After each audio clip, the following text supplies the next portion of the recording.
Good morning, everyone. Jessica, thank you so much. Thank you to Movable Inc. for inviting me to join you.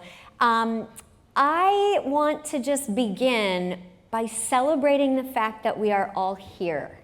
This has been years in coming, and it is so nice to be face-to-face with folks again. I also want to acknowledge that we all just survived what Jeffrey Cole, who is the director for the Center of the Digital Future at the University of Southern California, calls the single greatest disruption of our lifetime. And no matter how you moved through it, as a business professional, as an individual, as a family person, there is no doubt that for you, there will be changed priorities ahead. And so my talk today is actually not about email marketing. You're gonna have a lot of sessions throughout the program that are about email best practices and ways to maximize the content and the relevance of your emails.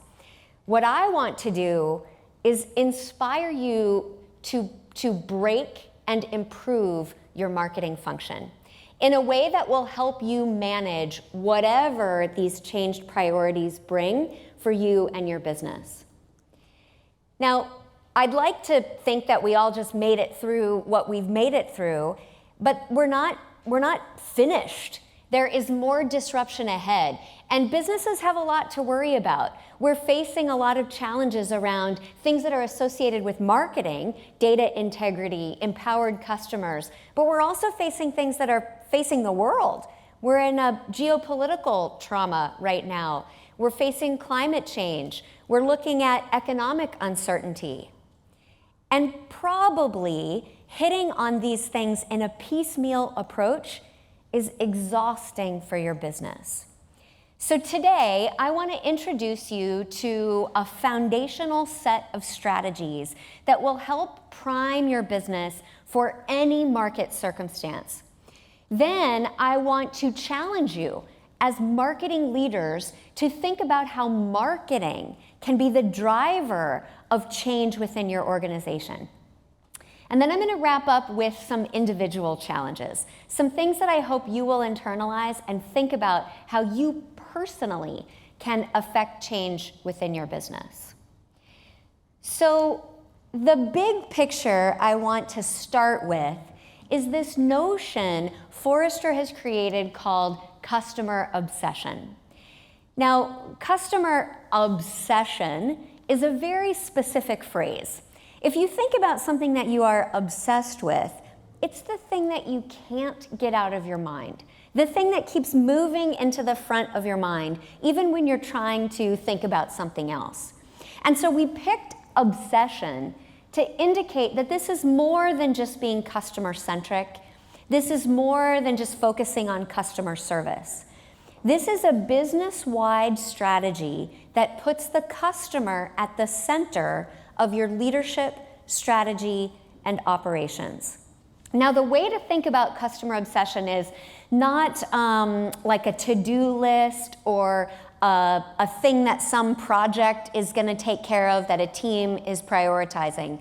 Think about customer obsession as the way you work, a perpetual business orientation, and a problem-solving framework in the same way that you might think about Porter's 5 forces. What are some of the questions that you need to ask in your business to help you make decisions about your products, about your facilities, about whom you hire, about the partnerships that you build?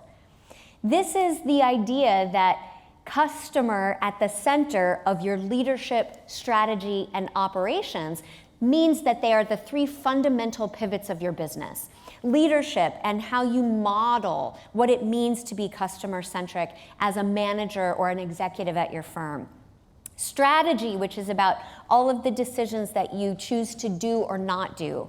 And then operations is about how you work, the day-to-day priorities of you and everyone in your teams. Now, when we look at companies that are really working to become customer obsessed, we find that they have 4 hallmarks. They are customer-led, they are insights-driven, they are fast, and they are connected. Now, these 4 hallmarks are the perfect hallmarks to think about today at an event like this, where we're learning about technology that can help you be all 4 of those things: more customer-led, more insights-driven, faster, and more connected.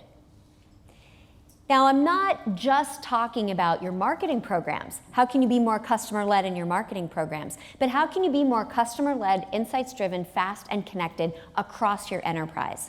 And here's why it matters. Here's why bother. Because we find that companies that are working to be customer-obsessed actually grow their revenues 2.5 times faster than non-customer-obsessed companies. That's a pretty tall benefit. So here's the rub. Why isn't every company customer obsessed? I've been running this quant study, sort of sorting companies by their levels of customer obsession maturity for a number of years now.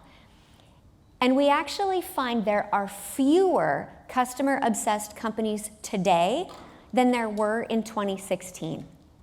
Here's my hunch. This is because customer obsession is the good idea that is very easy to agree with. You're not out there shaking your head at me, no, I don't want to be focused on the customer. It's the good idea that's very easy to agree with, but very hard to do. And so my challenge for you is that marketing should be the driver of customer obsession at your firm. I think this notion of pivoting the enterprise to a place where the customer lives at the center of every decision made is overwhelming. And for many companies, there's not an owner, there's not a leader, there's not someone who is catalyzing this pivot. So I want to argue here today that marketing should play this role, and here's why. Because for many organizations, marketing is the closest entity to the customer in the business. And even if that's not true at your function, if maybe sales, or maybe there's a service group that has close proximity to the customer at your organization, then the second element that makes marketing live in this sweet spot is that marketing by definition is empathetic. It's a function that is good at storytelling, to connect entities internally and to connect the brand to the customer. So marketing should be the driver of customer obsession. Now, for many companies, I think this means changing what marketing has done, what marketing is for. Maybe moving it from a communications team or a creative function or a make it pretty department into something that is actually determining, is the value we are offering as a business in line with the expectations of what our customers need? So I've got an idea, a model that I'm going to introduce that will give you some responsibilities that can be filters for you, what's in and what's out of what marketing should focus on. And I don't mean this as a territorial thing. I'm not trying to say marketing has to own this and fight for it internally. I'm just saying someone within the business needs to own these things for customer obsession to be real. And I believe that marketing should be that entity. So in a strategic marketing function that is driving customer obsession within an enterprise, marketing has 3 responsibilities. The first is customer understanding.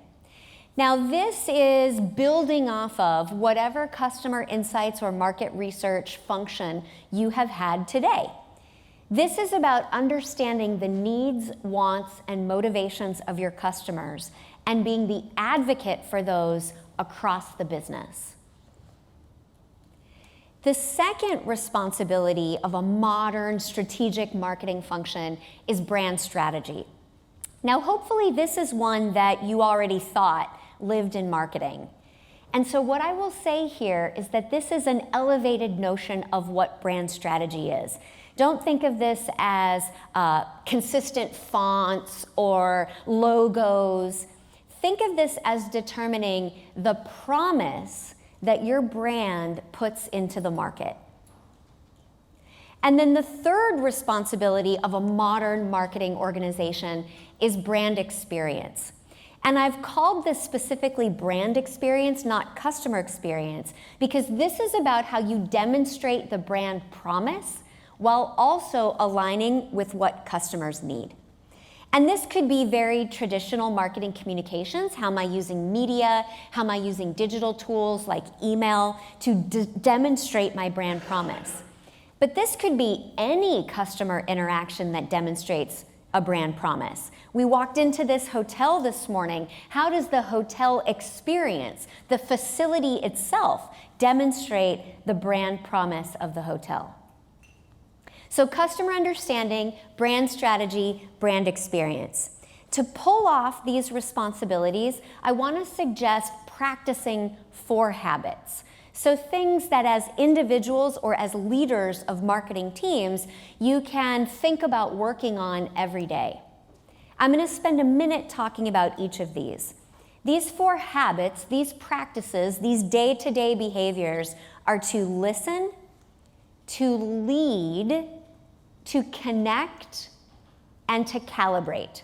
You like my alliteration there. So this first habit, this first practice is to listen. This is about listening to what your customers need and processing that back into your brand strategy. This is also about challenging your organization to not fall into complacency or practices that feel comfortable, but to continue to work toward moving in a growth-oriented way. My example and my illustration for you here comes from Verizon, and I don't know how much you've heard about their Citizen Verizon initiative. This is an initiative that Verizon is talking about, they're describing it in their annual reports, that has 3 fundamental pieces, all born out of listening to the market, to their competition, and to their customers. Part number 1 of Citizen Verizon is a media integrity approach.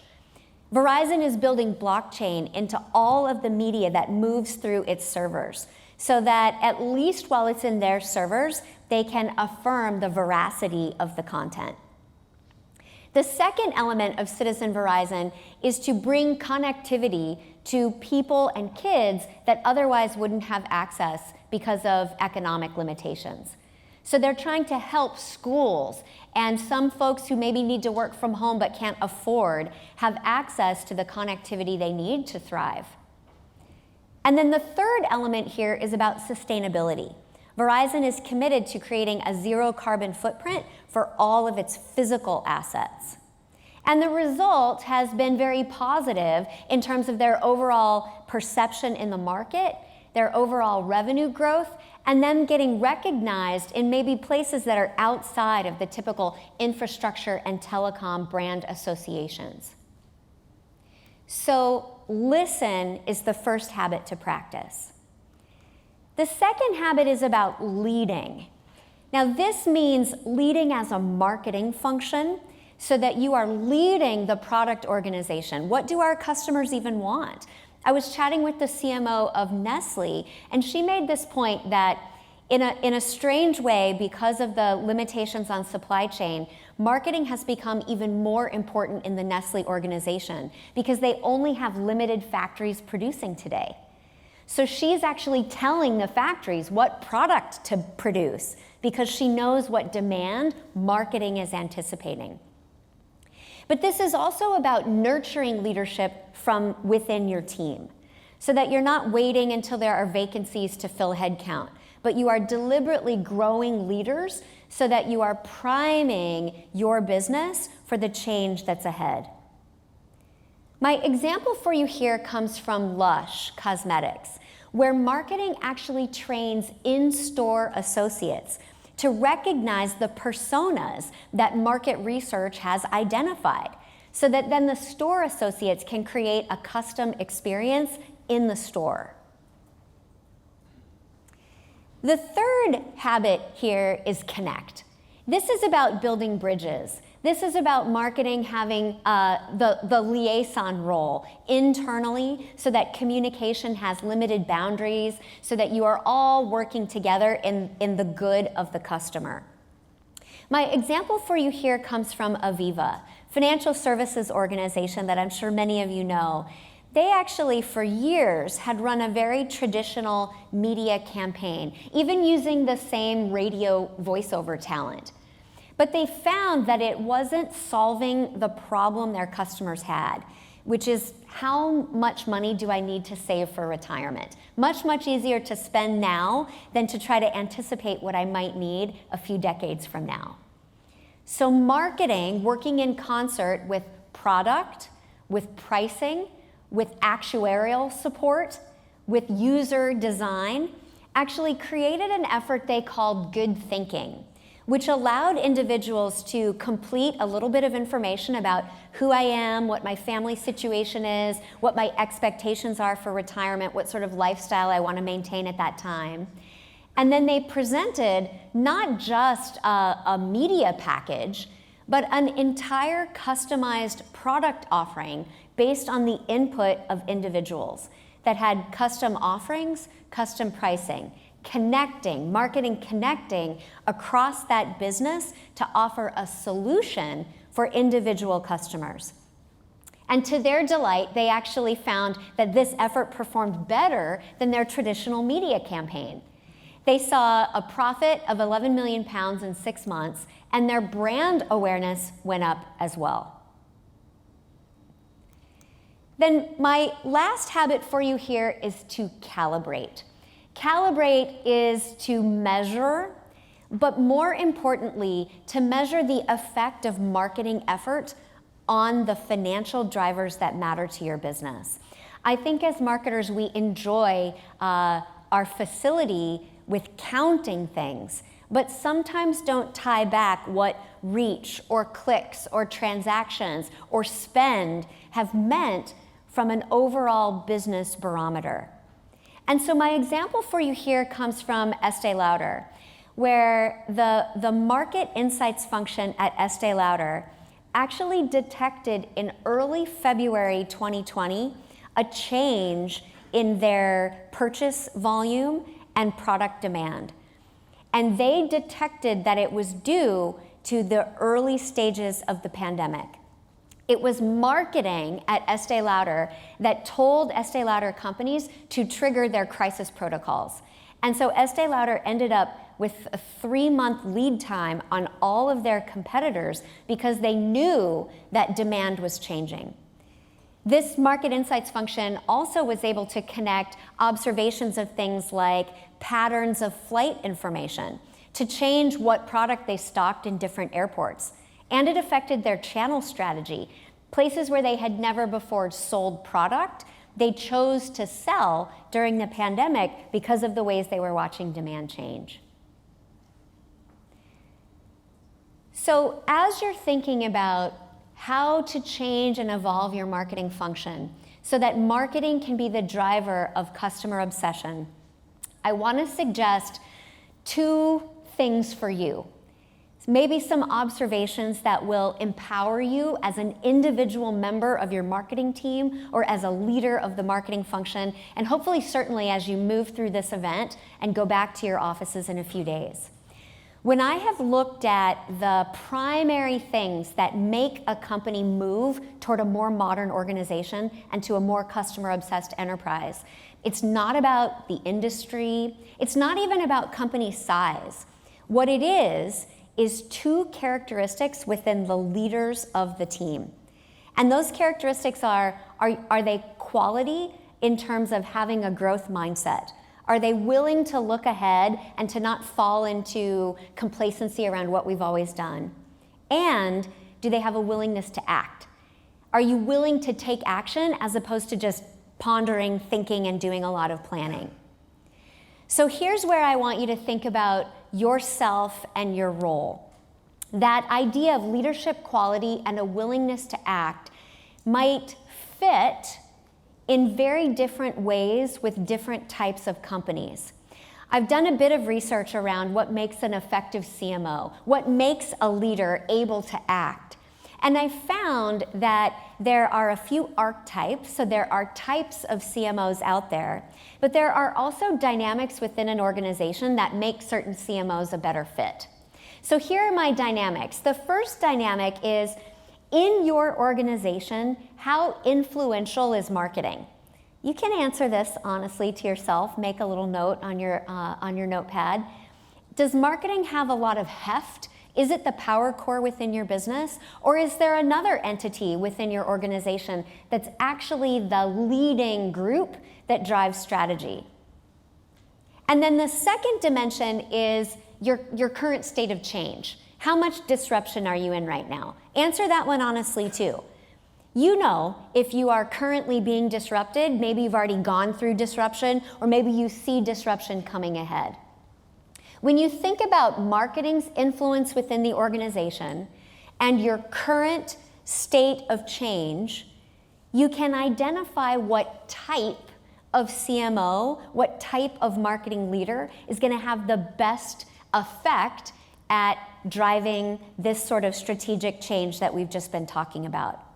So let me summarize my 4 archetypes for you, and I hope you can identify yourself in one of these, or maybe identify the leaders that you work with so that you can think about how to facilitate their effort within the company, or maybe just how to communicate with them in a better way.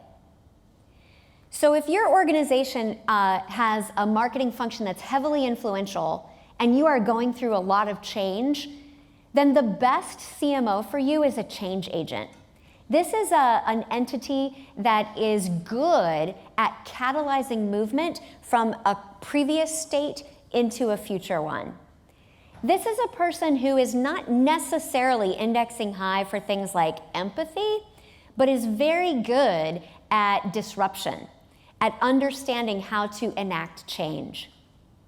Now, if you're in a business where marketing has a lot of influence, but you are in a steady state, the CMO for you is a business leader.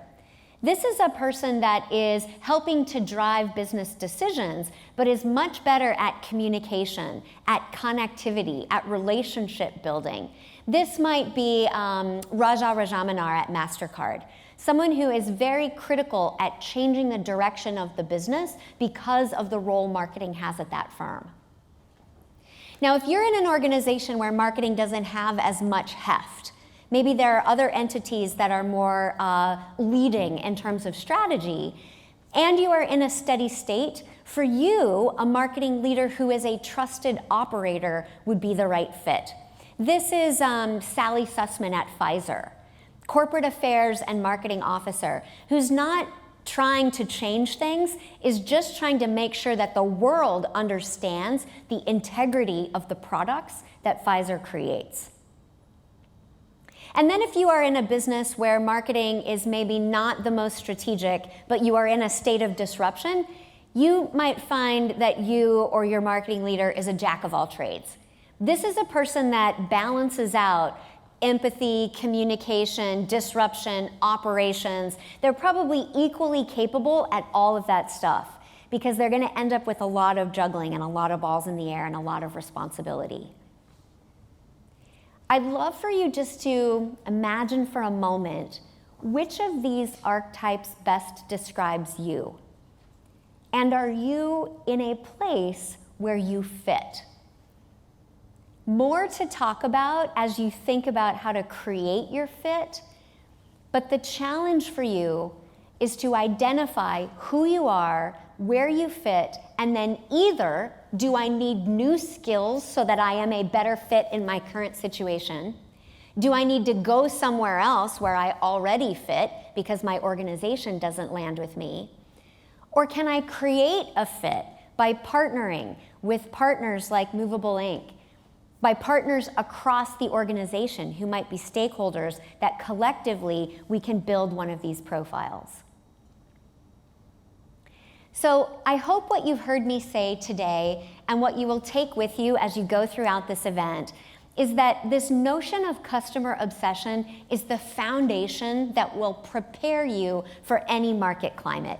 We are not finished with disruption and change. And customer obsession can give you the insight and the pace of growth that will prepare you for whatever is ahead.